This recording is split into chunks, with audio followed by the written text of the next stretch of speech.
Fierce Passion, CEO Nick, his wife Dazzles America. Chapter 1, Chaos at the Charity Gala, the Contract Shackles. The ballroom atop the Bel Air Hotel in Beverly Hills, Los Angeles, glittered with golden light refracted from crystal chandeliers. Champagne towers were passed among servers, and socialites in couture gowns held wine glasses, murmuring about the latest Silicon Valley funding rounds and Hollywood film investments. This was a microcosm of America's upper crust. Every smile hid an undercurrent of calculated self-interest, except for Eva Carter, standing alone in the corner. Eva wore a faded second-hand Gucci gown, with barely noticeable loose threads along the hem. Her knuckles whitened as she gripped her wine glass, her gaze fixed on a couple not far away. Her stepsister, Lilian White, was clinging to the arm of Jackson King, Eva's ex-fiancé. Lilian's champagne-colored dress made her look like a blooming white rose, her smile sickeningly sweet. "Jack, look, Eva's here too," Lilian's voice rose deliberately, loud enough for those nearby to hear. A flicker of triumph flashed in her eyes, but she feigned a wrong tone. "Should I not have come with you? What if Eva gets the wrong idea, thinks I stole your place?" Jackson tightened his arm around Lilian's waist, his eyes sweeping over Eva with contempt. His mockery was unhidden. "Wrong idea? We ended our engagement months ago. The Carters are bankrupt, what's she even doing here? Eva, have some dignity and leave. Don't embarrass the Whites." Whispers pricked at Eva's ears like needles. A year earlier, she'd been the heiress to Carter Group, her father's tech firm, a rising star in Silicon Valley. Her engagement to Jackson had been the talk of the town, the tech prodigy and the finance wunderkind. Then came the sudden car crash that killed her father instantly. The company's accounts were drained, her stepmother Martha White seized control of the remaining Carter assets as guardian, and she forged evidence to frame Eva for embezzlement, kicking her out of the Beverly Hills mansion. And Jackson, the man Eva had loved, had run straight into Lilian's arms, even helping Martha siphon off the royalty fees from her father's patents. Tonight's charity gala for cancer research was Martha's stage. She planned to announce Lilian and Jackson's engagement and sell her father's last remaining tech patents to Nick Walker's Walker Group, her father's life's work. Eva couldn't let that happen. She took a deep breath, ready to step forward, until a shriek cut through the air. Splash! Lilian had tumbled into the fountain in the center of the ballroom. "Lilian!" Jackson's face paled. He rushed over to pull her out, her expensive dress clinging to her soaked body. Shivering, Lilian pointed at Eva, sobbing, "Eva! I just wanted to talk to you. Why did you push me? And Mom's Van Cleef and Arpels clover necklace, why is it in your bag?" All eyes snapped to Eva. Two hotel security guards stepped forward, one holding a velvet box. Inside, the diamond necklace glinted coldly. Martha had bought it for Lilian just last month, a $500,000 gift. "Eva, you're unbelievable." Jackson lunged for her wrist. "Stealing and assaulting? Your father would be ashamed." Eva jerked back, her voice trembling with rage. "I didn't push her. I didn't steal the necklace. She's framing me." "Framing you?" Martha emerged from the crowd, her perfectly made-up face twisted into a look of grief. "Eva, even if you resent me for taking over the Carters, you can't hurt Lilian like this.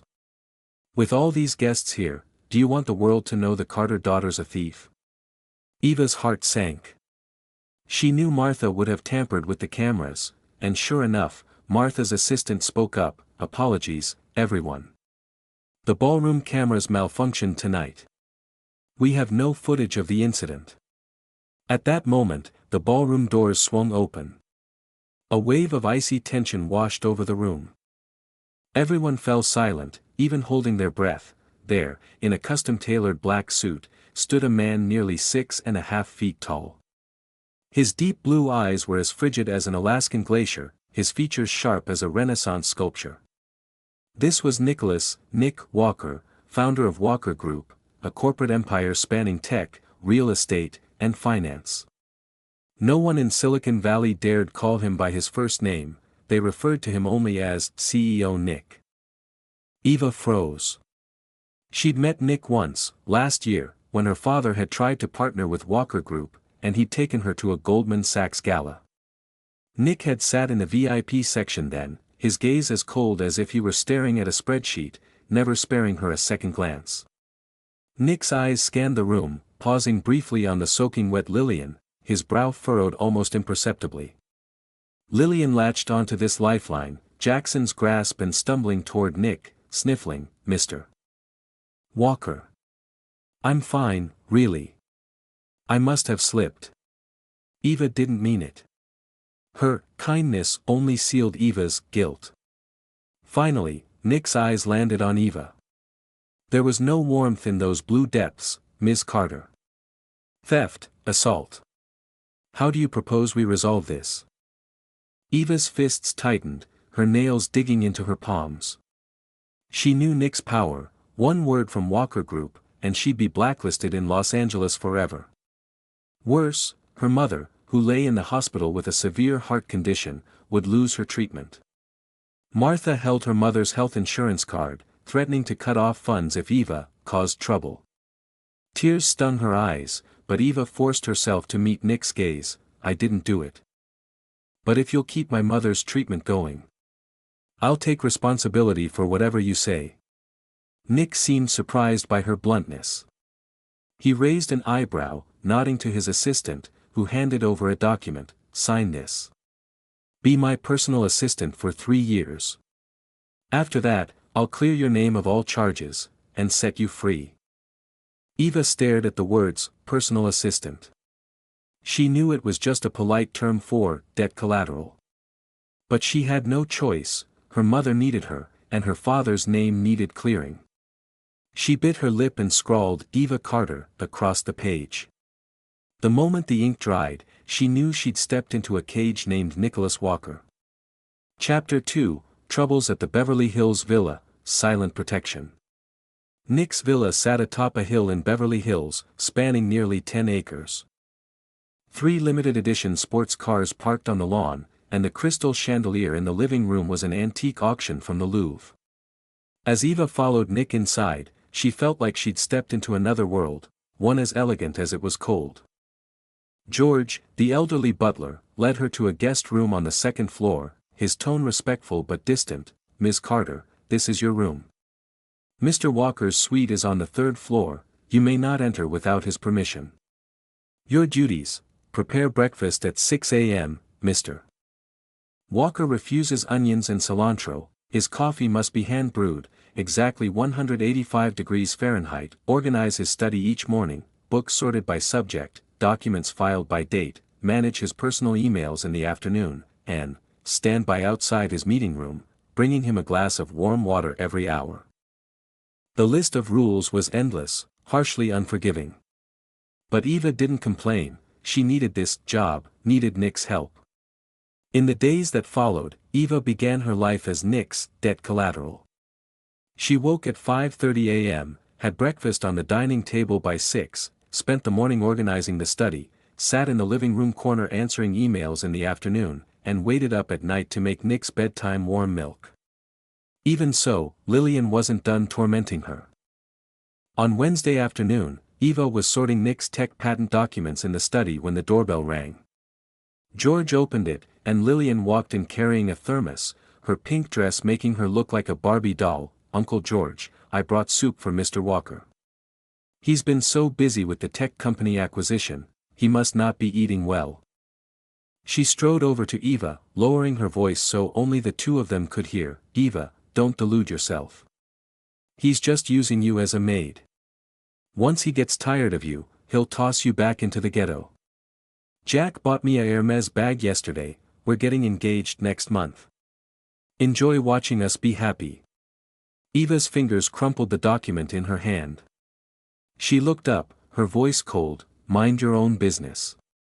If you're here to deliver soup, go to the 3rd floor. Don't distract me from my work. You." Lilian's face flushed, but she quickly forced a smile and headed upstairs. 2 minutes later, she came back down, her eyes red, Nick's voice boomed from the third floor, icy as frost. "George, pour the soup out. And tell Ms. White, she is not to enter this villa again without my permission." Lilian's face turned deathly pale. She hadn't expected Nick to humiliate her like this. She glared at Eva, then fled in embarrassment. When Eva brought the sorted documents to Nick's study, he was sitting on a leather sofa, reading an acquisition report for a tech firm. He took the papers, flipping through them casually, then looked up suddenly. "What did Lilian say to you earlier?" Eva hesitated, then shook her head. "Nothing important. Just trivial stuff." Nick stared at her for a few seconds, then dropped the subject, saying flatly, "Ignore her if she comes back." Eva was surprised, but nodded. She didn't know that the night before, Jackson had gotten drunk at a Los Angeles bar, boasting to strangers, "I'll be in with Walker Group soon, thanks to Lilian. The Carter's bankruptcy. All me and Martha. And Mr. Carter's accident. Total setup." Nick's bodyguard had heard every word, relaying it to Nick verbatim. Nick was cold, but he despised underhanded schemes like this. His kindness to Lilian had only been because her high school teacher had once helped him. He'd just been returning a favor. Now that he knew Lilian was tangled up in the Carter mess, his opinion of her plummeted. But Eva, this girl, who'd fallen so far she wore second-hand gowns yet still held her head high when framed, had sparked a flicker of interest in him. On Friday night, Eva's phone rang suddenly. It was the hospital, mess. "Carter, your mother's heart condition has worsened. She needs emergency bypass surgery immediately. The cost is approximately $500,000. Please come to the hospital to pay as soon as possible." Eva's mind went blank. $500,000, she couldn't earn that in 10 years, even if she never ate or slept. Martha held her mother's insurance card, she'd never help.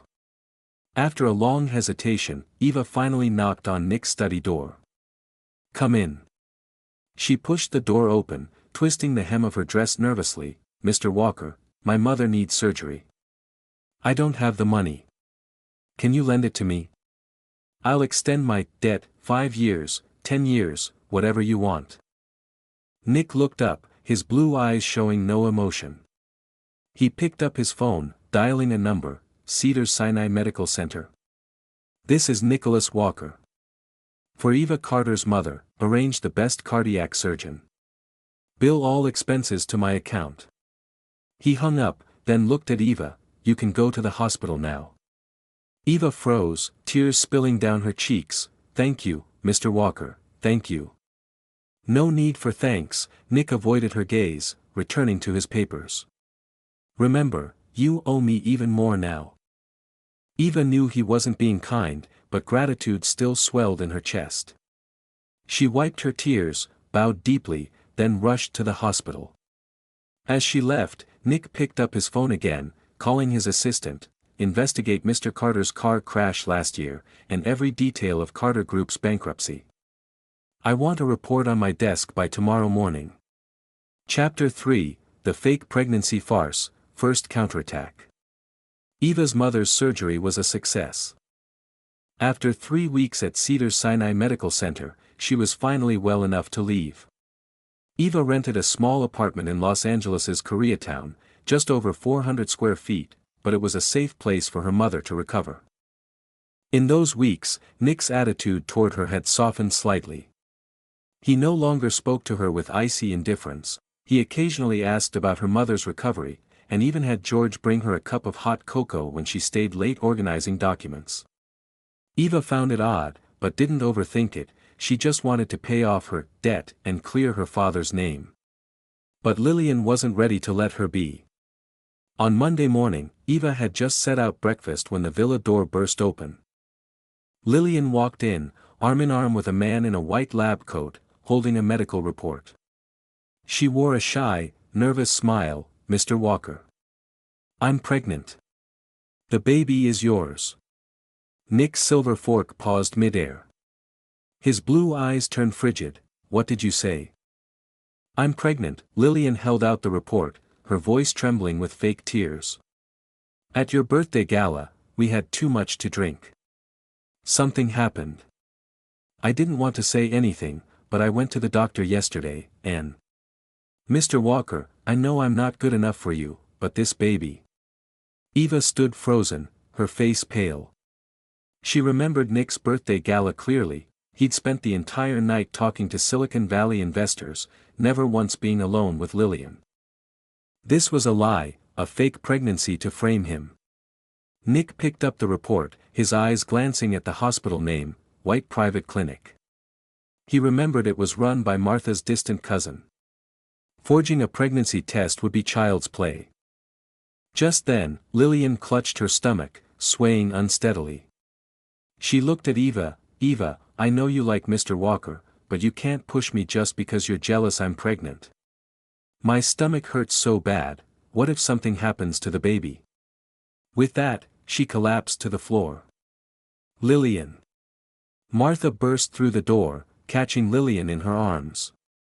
She wailed at Nick, Mr. Walker, look at this. Eva's jealous of Lilian carrying your child, she wants to kill the baby. You have to protect Lilian.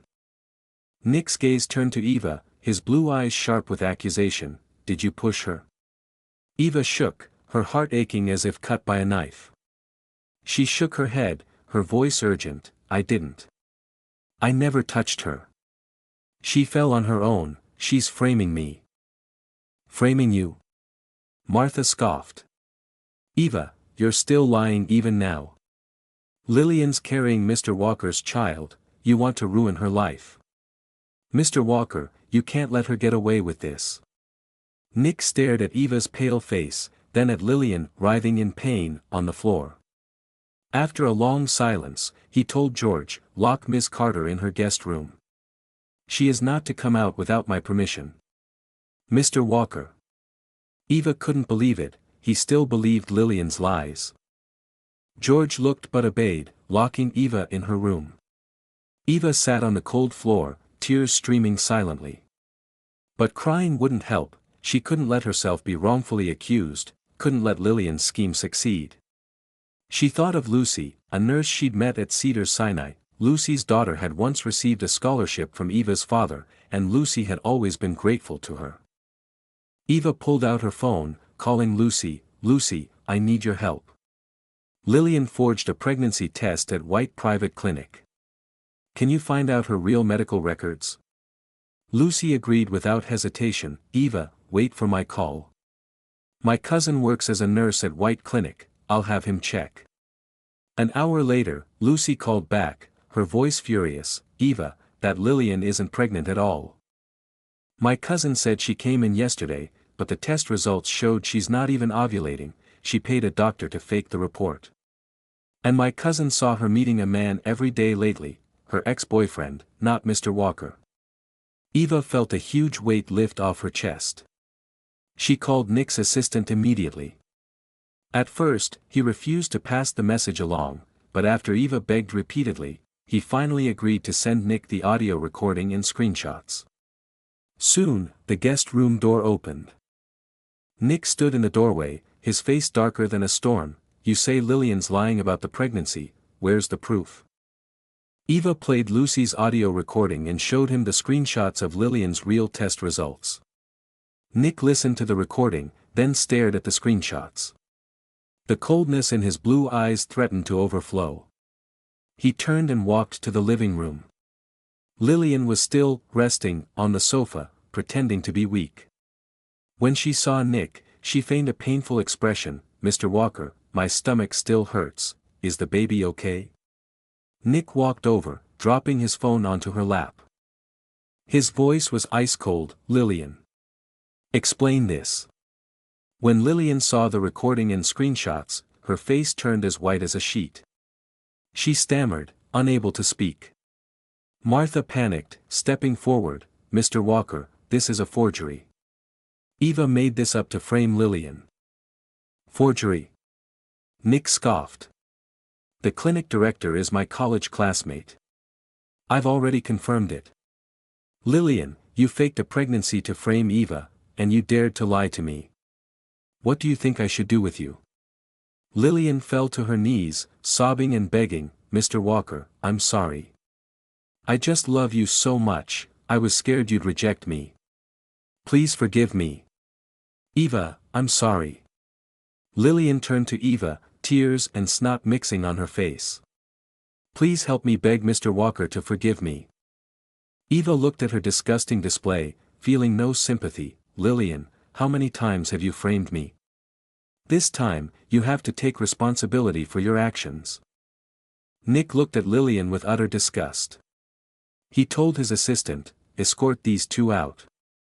They are not to set foot on my property again. And investigate Lilian's ex-boyfriend, find every detail about Martha and Jackson siphoning Carter Group's assets." The assistant nodded, and security guards dragged Martha and Lilian out, kicking and screaming. The living room fell silent.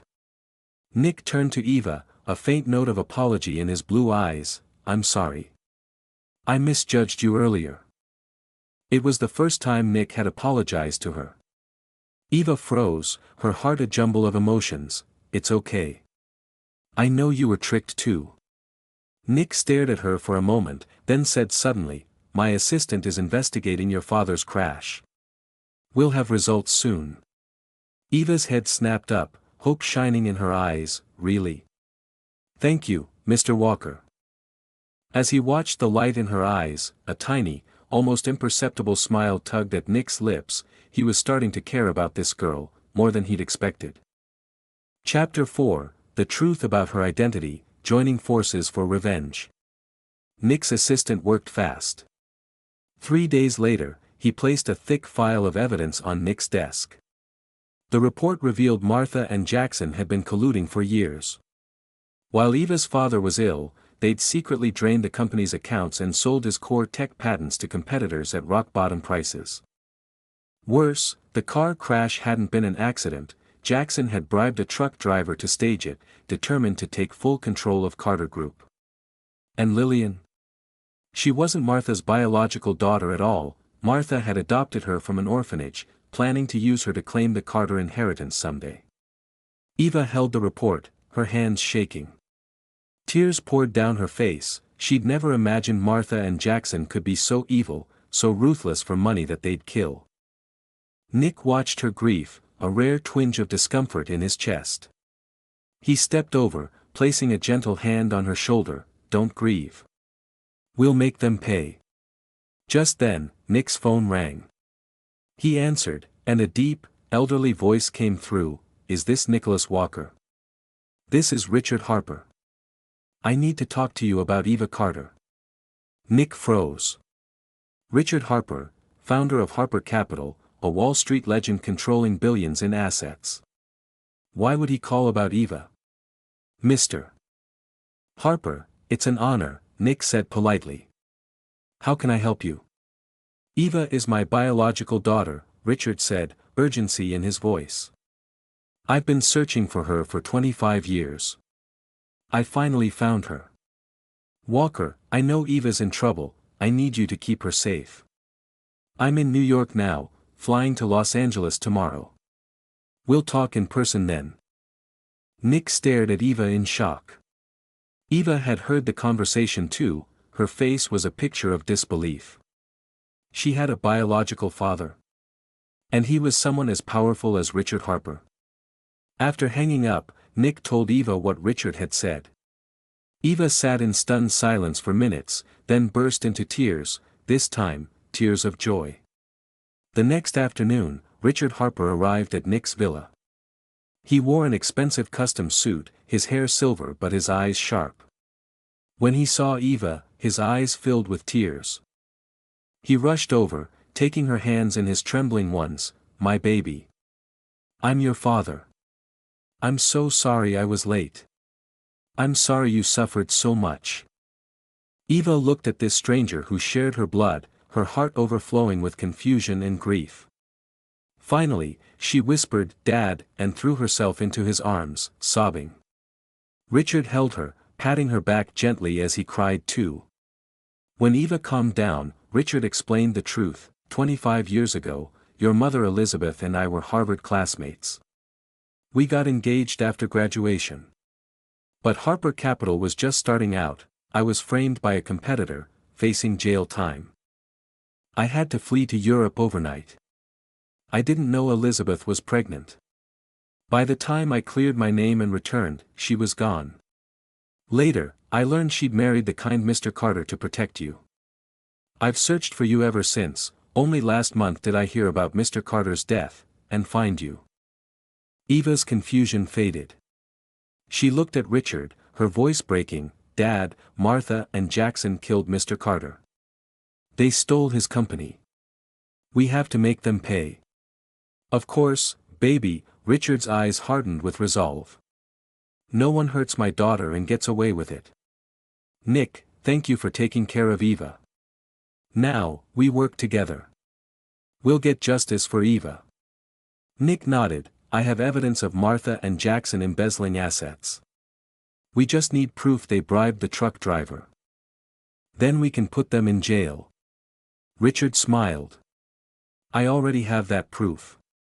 He pulled an audio recording from his briefcase. "I found the truck driver. He owed a fortune in gambling debts. Jackson paid it off, ordering him to stage the crash. He's overcome with guilt. He'll testify in court." With Richard's help, the evidence was complete. They handed it all to the Los Angeles Police Department, LAPD.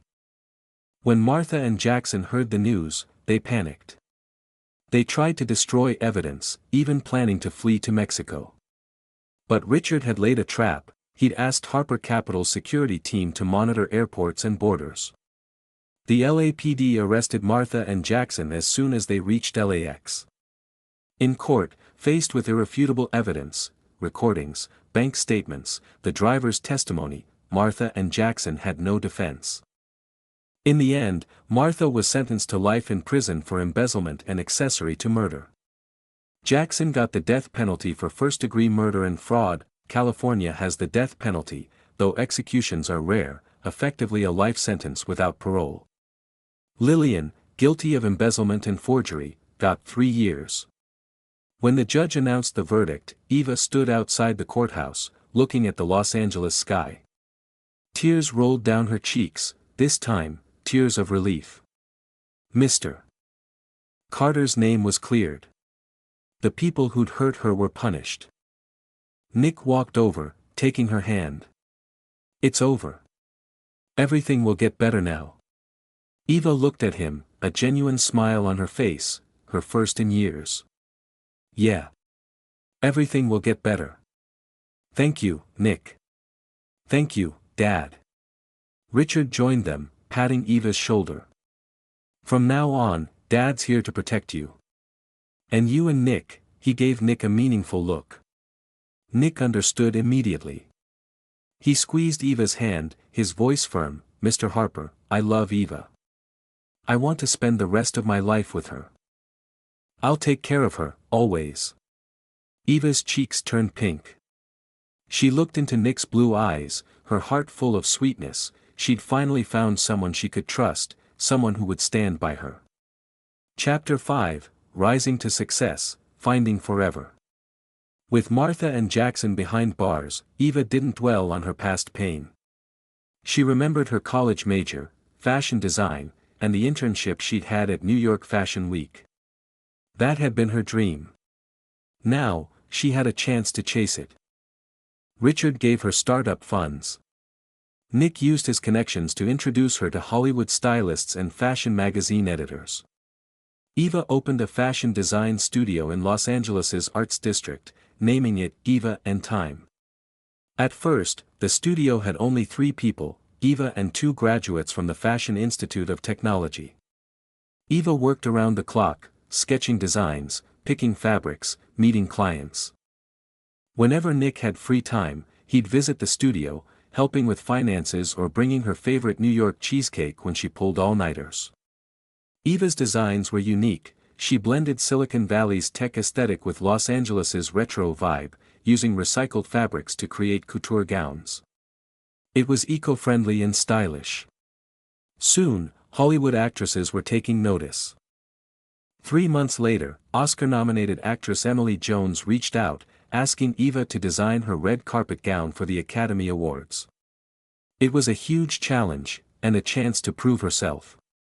Eva worked nights and weekends, revising sketches, traveling to Italy to pick fabrics, even learning hand embroidery from a master tailor.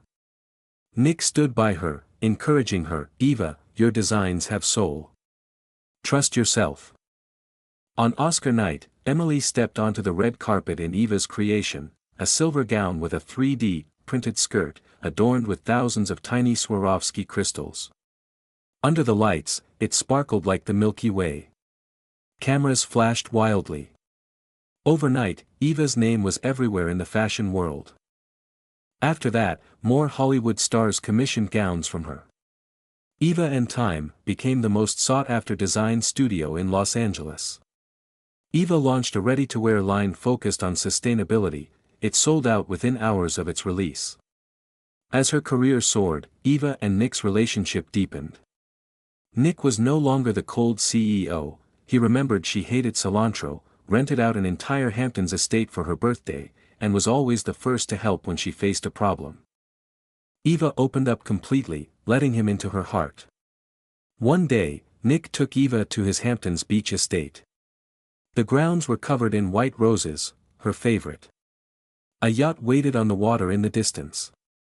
Nick led her to the center of the lawn, then dropped to one knee. He pulled out a ring, its band made of recycled platinum, the center stone a lab-grown diamond, perfect for Eva's eco-friendly values. "Eva," Nick said, his blue eyes filled with love. "The first time I saw you at the Bel Air Hotel, you caught my eye. I made mistakes, misjudged you, let you suffer. But I want to spend the rest of my life making it up to you. Eva Carter, will you marry me?" Eva looked at him, tears streaming down her face. She nodded fiercely, "Yes." "Nick, yes." Nick stood, sliding the ring onto her finger, and pulled her into a tight hug. Cheers erupted from the yacht. Richard and the studio team had come to celebrate. 6 months later, Eva and Nick married at a Napa Valley winery. Eva wore a wedding dress she'd designed herself, its skirt made of recycled lace embroidered with their initials. Nick wore a custom suit, his eyes never leaving her. As the sun set, Eva leaned against Nick's chest, looking out at the Napa Valley vineyards. Nick kissed her forehead gently. "What are you thinking about?" Eva smiled. "I'm thinking. I'm glad I never gave up." Nick held her tighter. "I'll be right here with you. Always. We'll build so many more beautiful moments together." The wind blew, carrying the scent of grapes. Eva knew, with Nick by her side, her future would be brighter than she'd ever imagined.